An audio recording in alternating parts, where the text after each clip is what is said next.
I'm very pleased and honoured to have Emeritus Professor David Howell with us. The starting point for this discussion is that in 1986, about 10-15 years into a revival of interest in John Maclean, but a revival which had its boundaries and hadn't really run into mainstream Labour history too much. David here produced this book, A Lost Left, which comprises 3 interlinked studies of, as the subtitle says, socialism and nationalism, James Connolly, John Maclean and John Wheatley. I still remember it today as, for me, one of the most interesting books of its time, notably because it brought the whole discussion of Maclean and of Connolly and Wheatley into the mainstream of Labour history discussion. So what I hope to gather today is David's thoughts and reflections on almost 40 years since that book, which I think can be honestly described as pathbreaking. And after that, I intend to let Ewan Gibbs here, who is not of a similar vintage, but has recently published his first and remarkable book, Coal Country, a history of an oral history substantially of the deindustrialisation of the Scottish coalfields. I hope Ewan can gently interrogate, exchange ideas with David, and then we can open up for questions again. So I'd like to introduce Professor David Howell.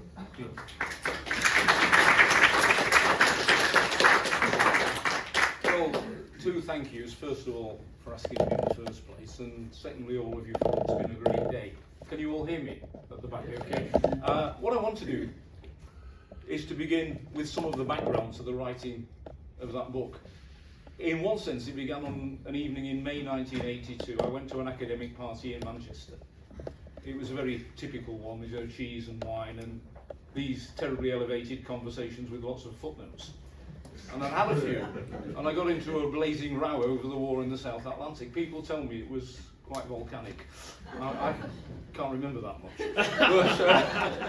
But after it, I thought, well, maybe there are some serious issues here. And the result, a few years later, was the book. But of course, there was much more of a context than a slightly pissed up night in Manchester. The background was the Falklands War. It was the hunger strikers. It was the politics of 1974, the strike and the events in the 6 counties, the election of SNP and Plaid members to Westminster in serious numbers. It was all of that. But the book was also written in the miners' strike.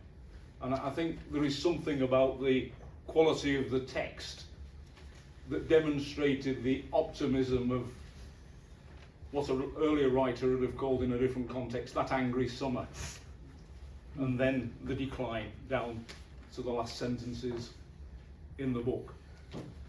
I say that partly because I thought it made a good introduction, but also because it raises a serious intellectual question, which is, how would I approach it now?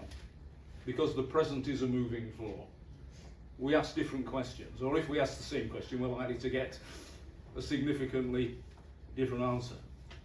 And what I'm going to do is to raise 3 areas very briefly, which I think are worth discussing.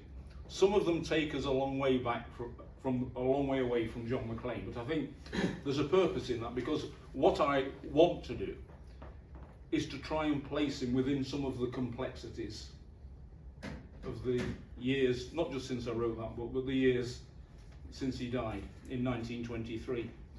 And I begin with the year 1919, a year of radicalism across Europe, the collapse of the regimes, the collapse of the Kaiserreich, the collapse of the Tsarist Empire, the collapse of the Habsburg Empire, a serious problem of the reconstitution for its defenders of bourgeois Europe. And 1919, by any standards in Britain, was a year that the ruling class took seriously. It was a year of radicalism at home. It was a year of radicalism in Ireland. It was a year of radicalism across Europe. And when I looked at Maclean in that year, I was reminded of a contrast in the fairly young Marx. After 1848, Marx observing the French Republic, the Second Republic, the end to the class struggles in France, optimistic about further radicalisation. What happens, Louis Napoleon and the Second French Empire? And Marx writes the 18th Brumaire as a rigorous, intellectual, impassioned inquest into what went wrong.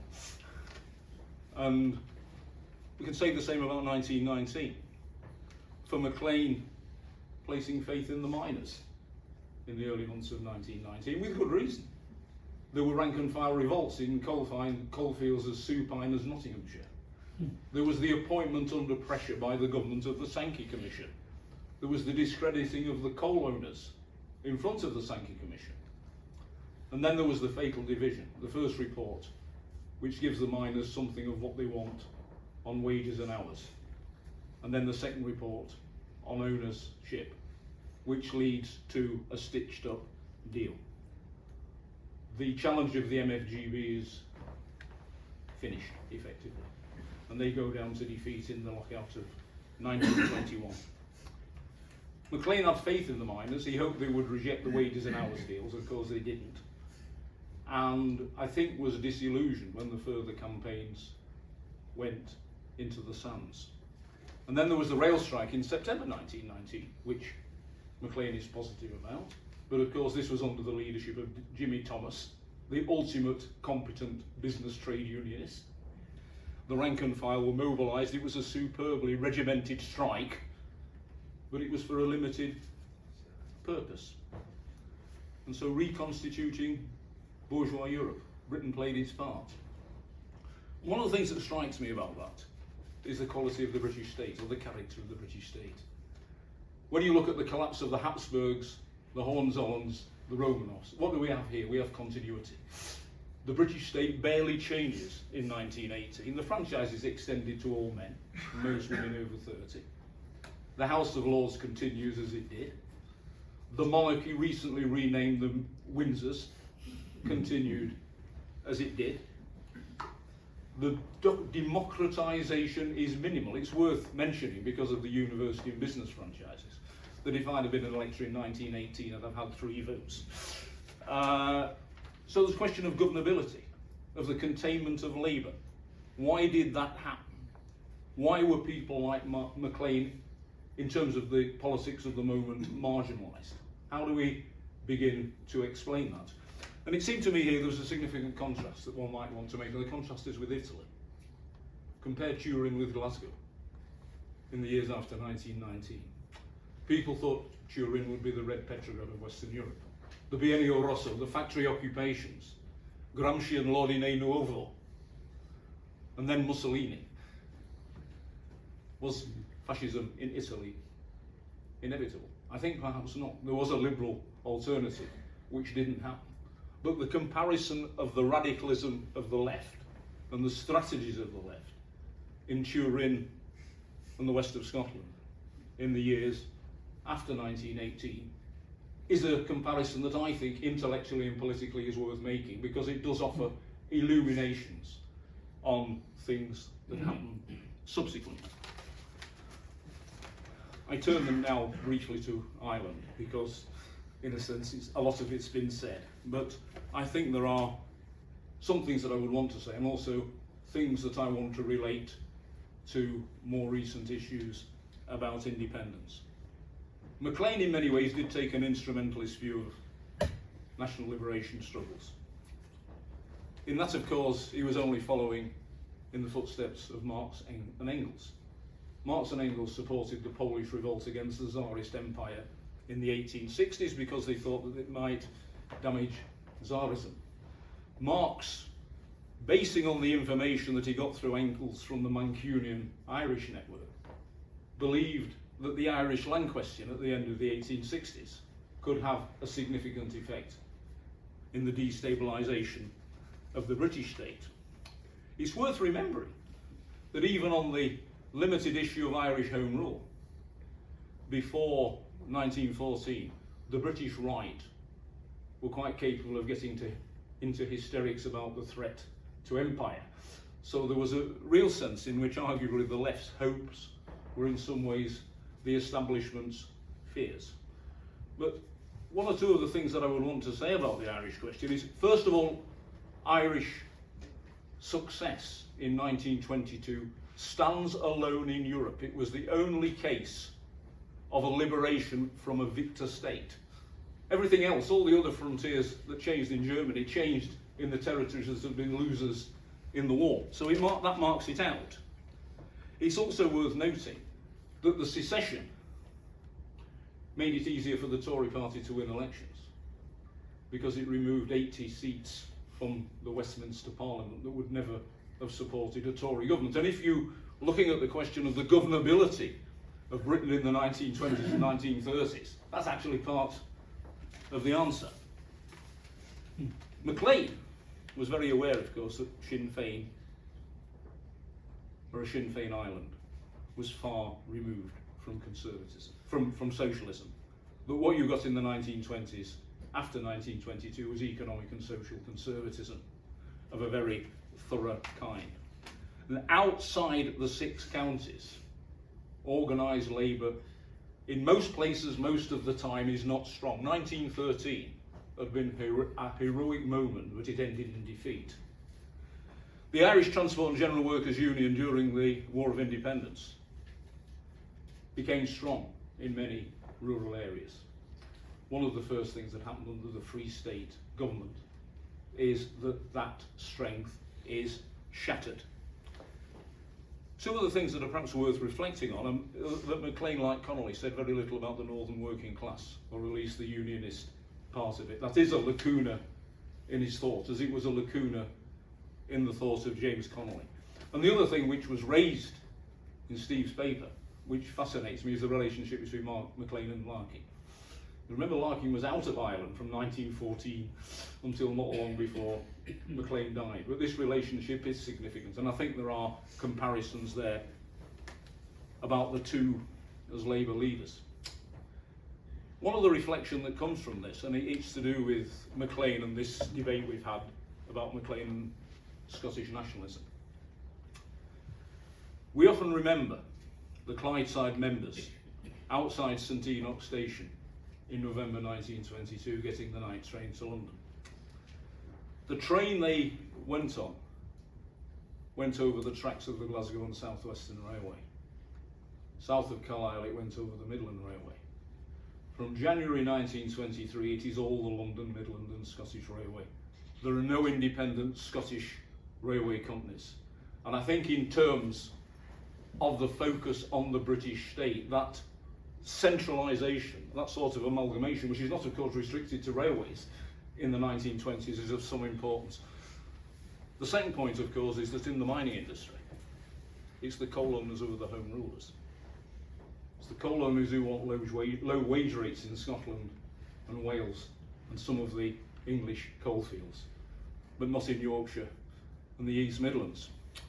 And I remember Michael McGahey in the autumn in 1984 saying there is only one coalfield, it's the British coalfield. And that really was the continuation of that commitment that went back to the 1920s. So one can understand John Wheatley's wager, that it was possible to get an advance to socialism through the British state. The two problems were one, the British state, and two, that until Hitler invaded Poland, the possibility of a serious Labour majority in the Westminster Parliament was pretty well zero.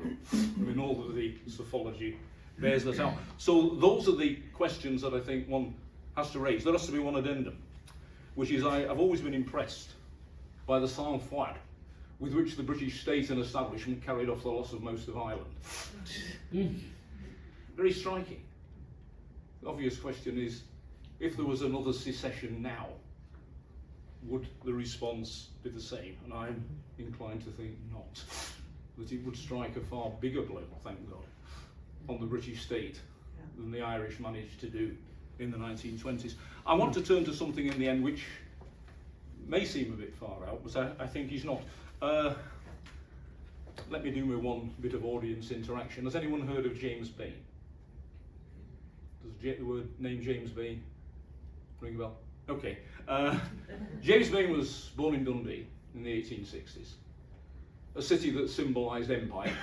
In came the raw jute, out went the sacks to carry the trade of empire. He joined the army as a very young man. He saw, as they say, service in the Zulu War and boredom in India.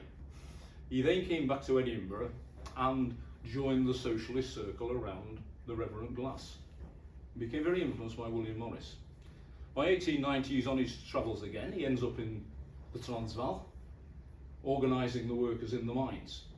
He takes out Transvaal citizenship. He fights for the Transvaal against Britain in the Anglo-Boer War in the Irish Brigade. He's sent to a prisoner of war camp in what was then called Ceylon, and comes back and resumes his work on the Rand. Before the First World War, in the English-speaking world, there are serious examples of general strikes in Brisbane,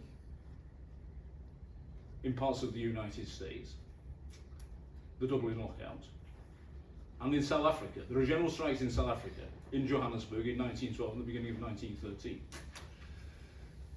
At the beginning of 1913, the response of the South African government is to deport 9 trade union leaders to Britain. One of them is James Bain. And his reception by the labour movement in Britain is a grand tour.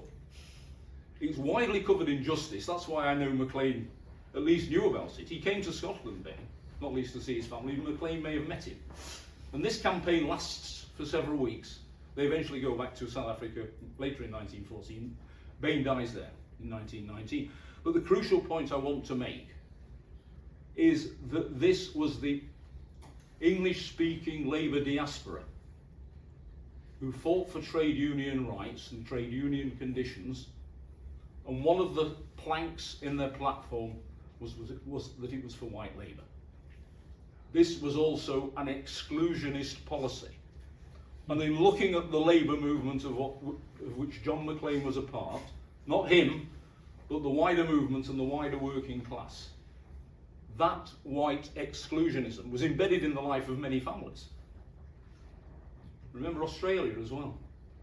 The ceiling plank in Australian labour was a white Australia. So we have all these complexities. I will end with something that I often do, which is to make a comparison between two lives, which in some ways are parallel, in some ways very different. 2 men born in 1879. One of them was John Maclean.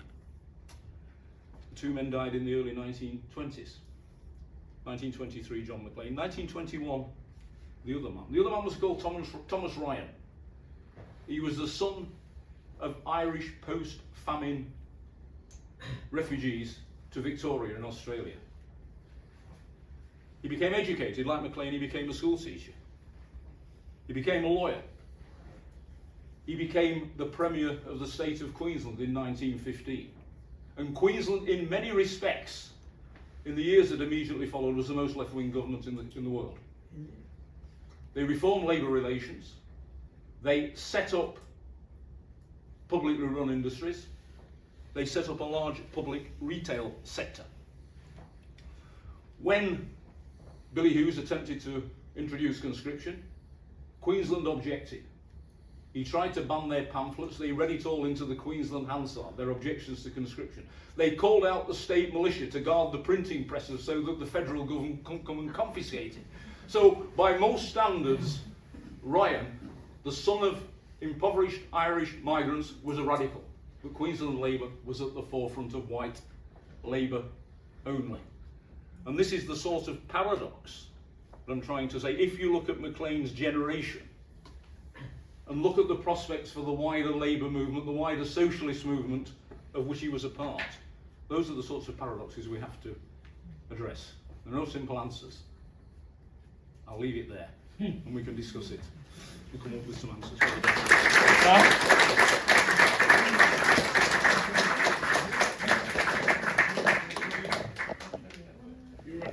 Well, it's a privilege to share a platform with David. I remember reading this book 9 years ago, just after the independence referendum.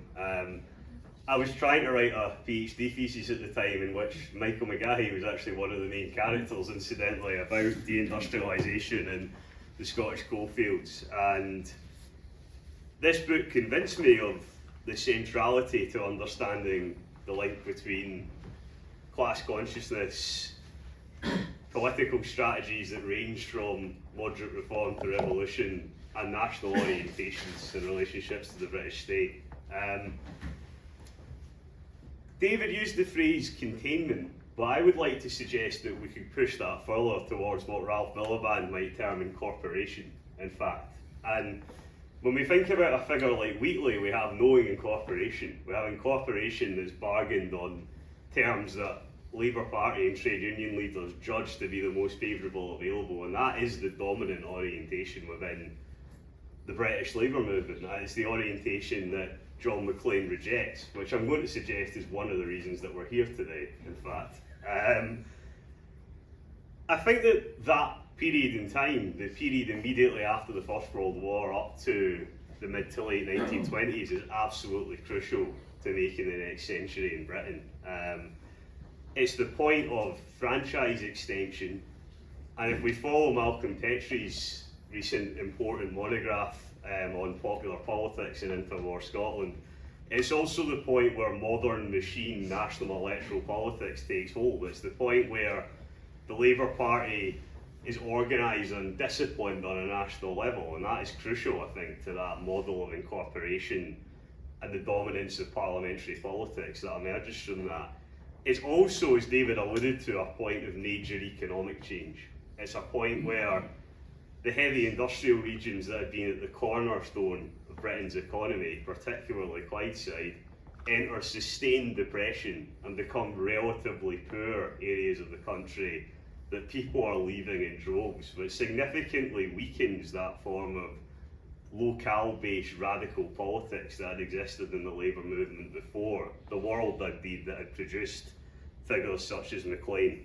I was asked to speak about why Maclean matters, or if Maclean matters, or in what ways he matters today, because I'm not here as a scholar of Maclean, unlike David, unlike Jerry, unlike Henry, who we've heard from, and also unlike Terry Brotherstone, who's in the audience too. I'd really recommend reading Terry's short essay in this pamphlet that I think you've all got.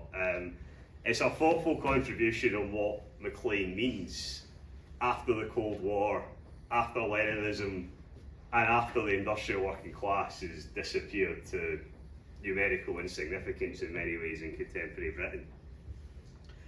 And I'm going to have to also fess up to the fact that I groaned when I heard we were having another conference on Maclean. And in 2019, after me and Henry had helped organise a gig, I'd helped organise this pamphlet being published, I'd helped organise a walking tour with Henry and a couple of other folks.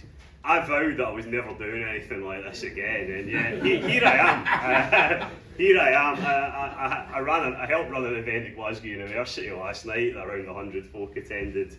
I'm also helping run a popular education network class towards the end of the month on Maclean and what his orientation towards the miners can be learned from in terms of the politics of a so-called just transition for energy workers today. So why, despite these misgivings, am I here? And I think the simple answer is that there is an interest in Maclean, and it's not just an interest mainly fostered by professional historians by any stretch. I think there's an interest amongst trade unionists, amongst young people, particularly in Glasgow. It's also got a strong orientation as a local history topic, but also, as we've heard, it's obviously a subject matter that extends beyond history, that Maclean is primarily in many ways remembered in culture, remembered in poetry, remembered soon to be in a new stained glass window. So why is that? I think one of the reasons is Maclean's life being at that point of flux that I was mentioning, in the making of contemporary Britain and contemporary Scotland.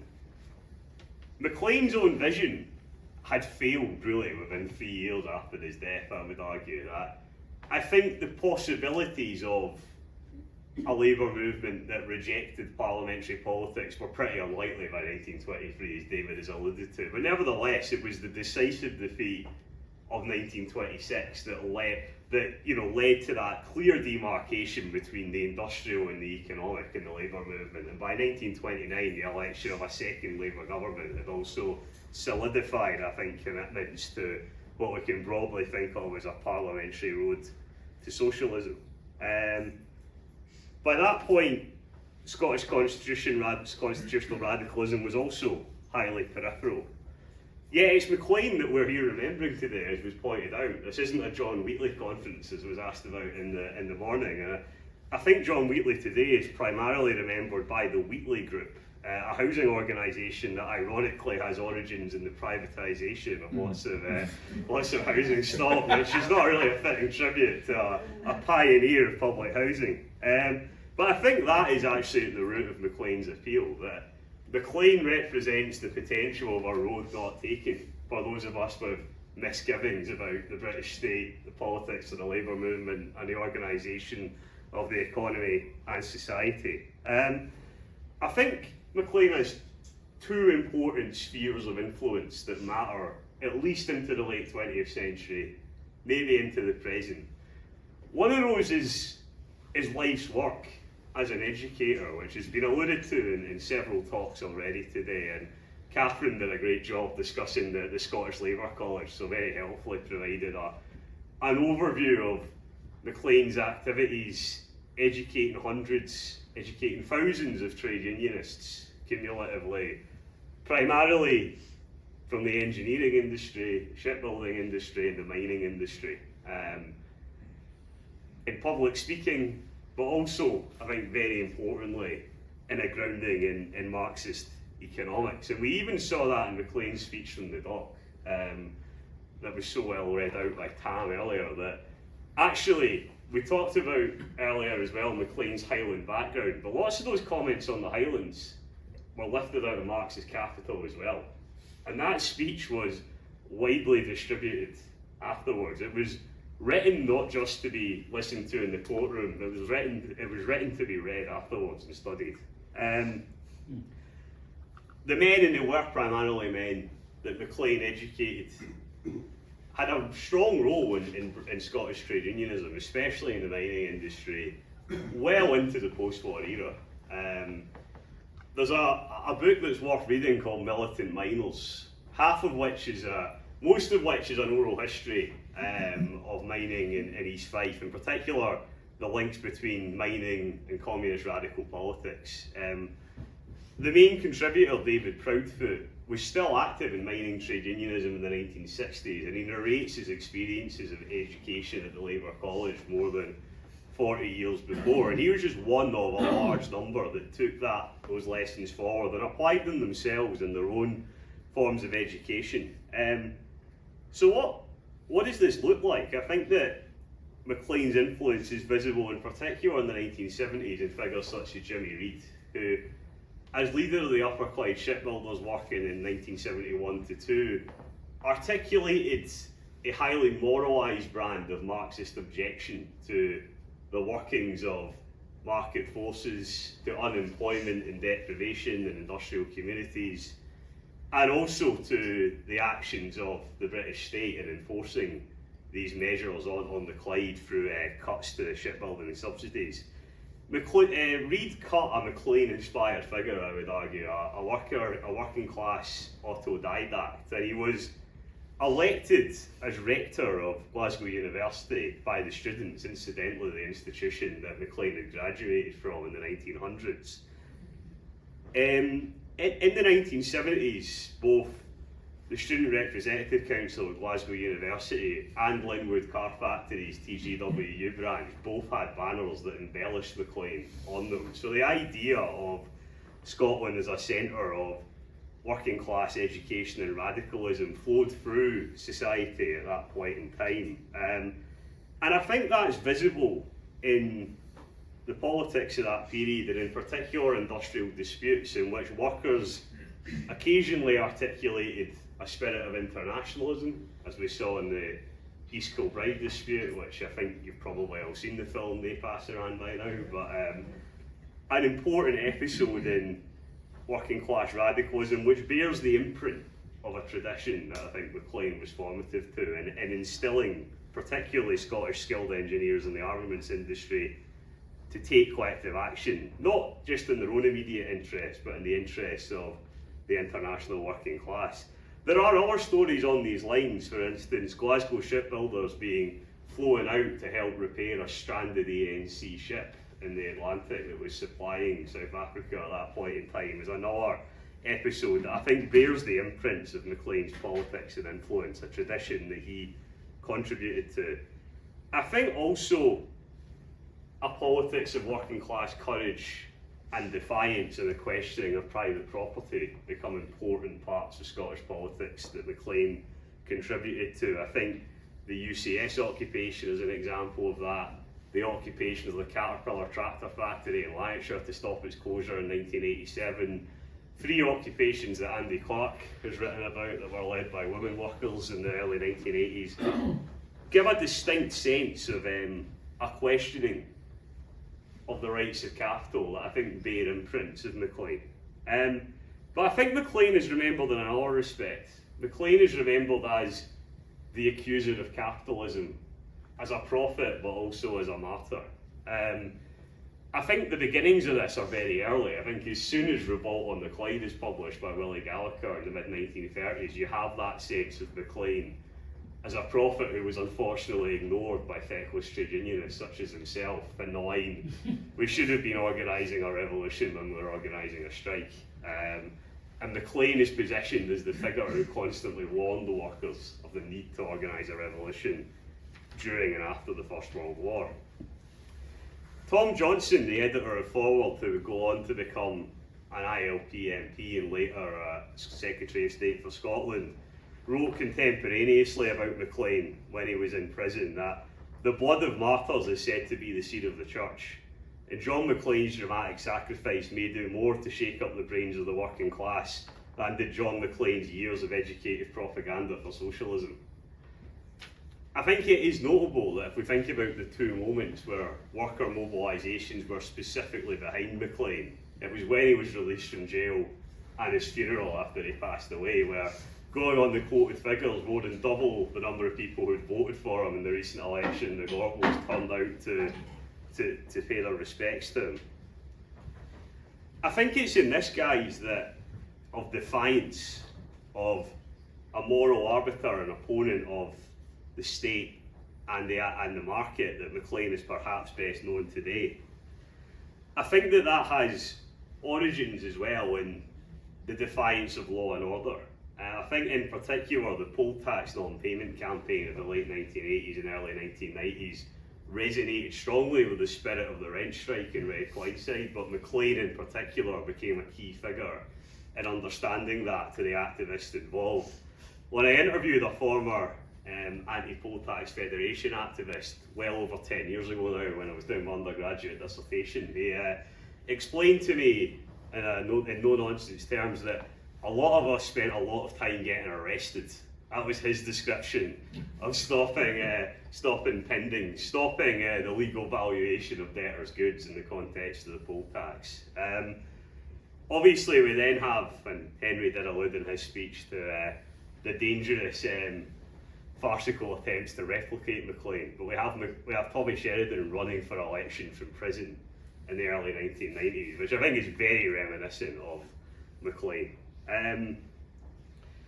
I think obviously Maclean's interest in Maclean is sustained by his left nationalism, by the hope that he embodies some sort of distinctive socialist politics of independence, which have outlived any electorally viable form of left nationalism, going back to the Sheridan story. And perhaps that hope is actually being instilled further by the fact that Scotland doesn't actually have a viable left of the Labour option at the moment. But I think there are perhaps some more positive and optimistic reasons for the current moment and Maclean's relevance too. Even in the absence of the internationalist industrial working class solution that Maclean put forward, his ideas nevertheless remain, I think, particularly relevant in the context of an era where apocalyptic or cataclysmic understandings of the failures of capitalism seem ever more relevant in the context of the environmental crisis, in the context of the cost of living crisis. In Maclean's period, and now again at the moment in Glasgow, it's actually rent-based activism, tenants activism and organisation which is central to left politics and mobilisation. I think Alan Armstrong's phrase, internationalism from below, in relation to Maclean is also particularly relevant at the moment, given the large protests that are going on in this city just now and are happening in other cities across the country.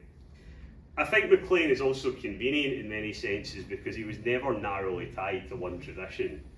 He was a Labour candidate, he left the Labour Party, he didn't join the Communist Party in the end. And he wasn't around during the worst horrors of Stalinism.